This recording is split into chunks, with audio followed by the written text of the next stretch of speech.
नमस्ते, money capital channel में आप सबका स्वागत है। तो आज हम इस वीडियो में श्याम सेंचुरी फेरेस लिमिटेड इस कंपनी के बारे में फुल यहाँ पर इंफॉर्मेशन देखने वाले हैं, जिसमें कंपनी के फंडामेंटल कैसे है, साथ ही में कंपनी के profit and loss statement, company के ऊपर कितना बोरिंग्स है, कंपनी के कैश फ्लोज कैसे है और कंपनी के प्रमोटर के पास कंपनी की कितनी शेयर होल्डिंग है।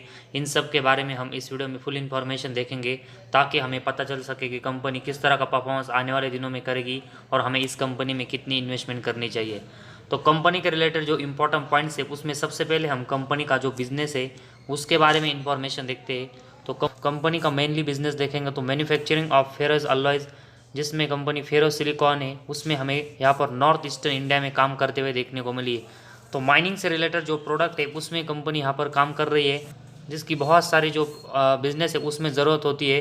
तो इसकी वजह से कंपनी का जो बिज़नेस है वो फ्यूचर में भी अच्छे तो इसी वजह से कंपनी का जो बिज़नेस है वो फ्यूचर में अच्छे से हमें चलते हुए देखने को मिल सकता है। लेकिन इसके लिए कंपनी को अपने जो परफॉर्मेंस है उसमें भी एक अच्छी ग्रोथ करनी पड़ेगी। तो कंपनी का जो बिज़नेस है वो हमें फ्यूचर के नज़रे से एक अच्छा देखने को मिला है, लेकिन इस बिज़नेस में कंपनी किस तरह का परफॉर्मेंस कर रही वो भी हमें देखना पड़ेगा। तो सबसे पहले इसके लिए कंपनी का क्वार्टर फर्स्ट का अभी जो रिजल्ट अनाउंसमेंट हुआ है उसके बारे में इंफॉर्मेशन देखते हैं। तो उसमें सबसे पहले कंपनी का सेल्स है वो देखेंगे। तो इस क्वार्टर फर्स्ट में कंपनी का सेल्स 31.99 करोड़ का हुआ है, जो कि क्वार्टर फोर में 61 करोड़ का हुआ था। तो लगभग 30 करोड़ की जो गिरावट है वो कंपनी के सेल्स में क्वार्टरली बेसिस हुई है, जो कि कंपनी के परफॉर्मेंस के लिए एक निगेटिव बात है। वही पिछले साल के क्वार्टर फर्स्ट में देखेंगे तो उस समय कंपनी का सेल्स 38 करोड़ का था, जो कि थोड़ा सा कम होकर लगभग 32 करोड़ के आसपास देखने को मिला है। तो क्वार्टरली बेसिस के साथ ही में ईयर और ईयर बेस में भी कंपनी का जो सेल्स है उसमें हमें गिरावट देखने को मिली है। और उसके साथ ही में अगर हम कंपनी का ऑपरेटिंग प्रॉफिट देखेंगे तो जो कि क्वार्टर फोर में 28 करोड़ का था, वो अभी हमें इस क्वार्टर फर्स्ट में 8 करोड़ का देखने को मिला है। तो 3 टाइम्स से हमें कंपनी का जो ऑपरेटिंग प्रॉफिट है वो इस क्वार्टर फर्स्ट में ड्रॉप देखने को मिला है, जो कि ये भी निगेटिव बात है। और उसके साथ ही में पिछले साल के क्वार्टर फर्स्ट में कंपनी का ऑपरेटिंग प्रॉफिट देखेंगे तो ये हमें 10 करोड़ का देखने को मिला है, जो कि वो भी अभी हमें इस क्वार्टर फर्स्ट में गिरकर 8.26 करोड़ तक आते हुए देखने को मिला है। तो ईयर और एयरबेस में भी कंपनी का ऑपरेटिंग प्रॉफिट है उसमें कंपनी ने गिरावट की, जो कि कंपनी के बिजनेस के लिए एक निगेटिव बात है। इसके बाद कंपनी का नेट प्रॉफिट है वो उसके बारे में हम इंफॉर्मेशन देखेंगे। तो इस क्वार्टर फर्स्ट में कंपनी का नेट प्रॉफिट अभी 7.06 करोड़ का है, जो कि क्वार्टर फोर में 21 करोड़ का था। तो जिस तरह ऑपरेटिंग प्रॉफिट में हमें 3 टाइम्स का ड्रॉप देखने को मिला था, उसी तरह कंपनी का नेट प्रॉफिट में भी इस क्वार्टर फर्स्ट में हमें यहाँ पर ड्रॉप देखने को मिला है। वही अगर हम पिछले साल के क्वार्टर फर्स्ट में देखेंगे तो उस समय कंपनी का नेट प्रॉफिट 8.11 करोड़ का था, जो कि अभी गिरकर थोड़ा सा कम होकर 7 करोड़ का हुआ है। तो ईयर और एयरवेज में भी कंपनी का नेट प्रॉफिट है उसमें एक छोटा सा ड्रॉप देखने को मिला है। और उसके साथ ही में कंपनी का ईपीएस है उसमें भी हमें क्वार्टरली और ईयरली बेसिस दोनों इस क्वार्टर फर्स्ट में ड्रॉप देखने को मिला है। तो कंपनी का ओवरऑल अगर हम परफॉर्मेंस देखेंगे तो कंपनी नेट प्रॉफिटेबल है, जिसकी वजह से एक छोटी इन्वेस्टमेंट अभी हम कर सकते हैं। लेकिन कंपनी का जो ऑपरेटिंग प्रॉफिट और नेट प्रॉफिट में हमें क्वार्टरली और ईयरली बेसिस यहाँ पर ड्रॉप देखने को मिला है, उसकी वजह से कंपनी के शेयर में हमें शॉर्ट टर्म की नज़र से एक ड्रॉप देखने को मिल सकता है। तो इसी वजह से थोड़ा सा करेक्शन अगर कंपनी के शेयर में आता है तो उस समय हमें इस कंपनी का शेयर को बाय करना चाहिए। तो ये सिर्फ ये शॉर्ट टर्म की नज़र से अभी हम यहाँ पर स्ट्रैटेजी बना रहे लेकिन लॉन्ग टर्म की नज़र से हमें कंपनी का प्रॉफिट एंड लॉस स्टेटमेंट है वो देखना पड़ेगा। तो इसके लिए सबसे पहले हम कंपनी का सेल्स देखेंगे। तो मार्च 14 में कंपनी का सेल्स 0 था।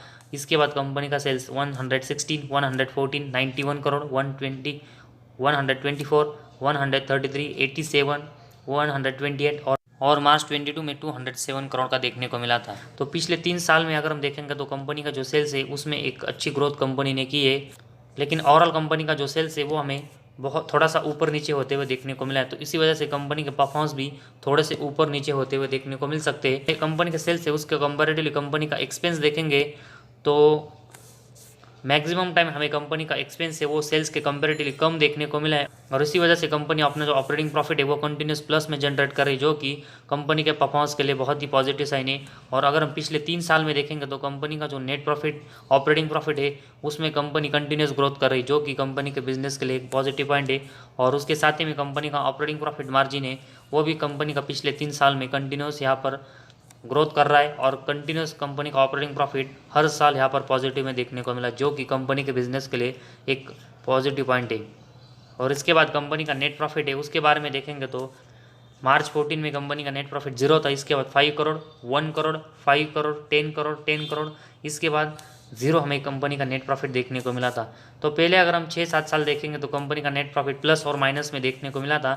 तो पिछले 2 साल में कंपनी का नेट प्रॉफिट है उसमें कंपनी ने एक अच्छी ग्रोथ की है, जो कि कंपनी के परफॉर्मेंस के लिए एक पॉजिटिव साइन है। और उसके साथ ही में कंपनी का अगर हम ईपीएस देखेंगे तो ये भी हमें पहले 5-6 साल अगर हम देखेंगे तो ये भी बहुत ही ऊपर नीचे होते हुए देखने को मिला था, लेकिन पिछले 2 साल में कंपनी का ईपीएस है उसमें भी एक अच्छी ग्रोथ देखने को मिली, और कंपनी का ट्रेलिंग 12 मंथ्स में भी हमें ईपीएस अच्छा देखने को मिला है। तो ओवरऑल कंपनी का प्रॉफिट एंड लॉस स्टेटमेंट है उसमें कंपनी का जो सेल्स है वो एक्सपेंस के कंपेरेटिवली ज़्यादा हुआ है, जो कि इसकी वजह से ऑपरेटिंग प्रॉफिट मार्जिन, कंपनी का नेट प्रॉफिट और ईपीएस है इसमें कंपनी ने पिछले 2-3 साल में एक अच्छी ग्रोथ की है। और इसी वजह से कंपनी के जो परफॉर्मेंस है वो हमें पिछले 2-3 साल से इम्प्रूव होते हुए देखने को मिले, जिसकी वजह से हम इस कंपनी में इन्वेस्टमेंट के बारे में सोच सकते हैं। लेकिन अभी बाकी के पॉइंट है उसके बारे में भी हमें देखना पड़ेगा, और उसके बाद हम फुल डिसीजन लेंगे कि हमें इस कंपनी में कैसी और कितनी इन्वेस्टमेंट करनी है। तो इसके बाद कंपनी की जो बैलेंस शीट है उसके बारे में हम इंफॉर्मेशन देखते हैं।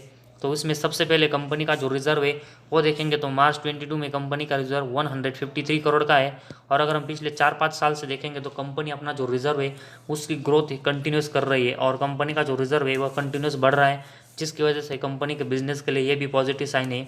और कंपनी का जो रिजर्व है उसके कंपेरेटिवली कंपनी का बोरिंग्स देखेंगे तो मार्च 22 में कंपनी का बोरिंग सिर्फ 1 करोड़ का है, जो कि अगर हम पिछले 4-5 साल से देखेंगे तो कंपनी डेट फ्री के आसपास ही हमें देखने को मिली है। तो ऐसे में हम पकड़ सकते हैं कि कंपनी हमें डेट फ्री यहाँ पर देखने को मिली, और उसके कंपेरेटिवली कंपनी के जो रिजर्व है वह कंटिन्यूस बढ़ रहे हैं, जिसकी वजह से कंपनी की जो बैलेंस शीट है वो इन्वेस्टमेंट की नज़र से हमें स्ट्रॉन्ग देखने को मिली है। इसके बाद कंपनी का नेट कैश फ्लो अगर हम देखेंगे तो ये मार्च 22 में -29 करोड़ का है। इससे पहले 28 करोड़ के प्लस में था, लेकिन इससे पहले -8 और प्लीज़ हमें यहाँ पर +8 में देखने को मिला है। तो ऐसे में कंपनी का net cash flow maximum time देखेंगे तो 1 साल प्लस में और उसके अगले साल फिर माइनस में जनरेट हुआ है।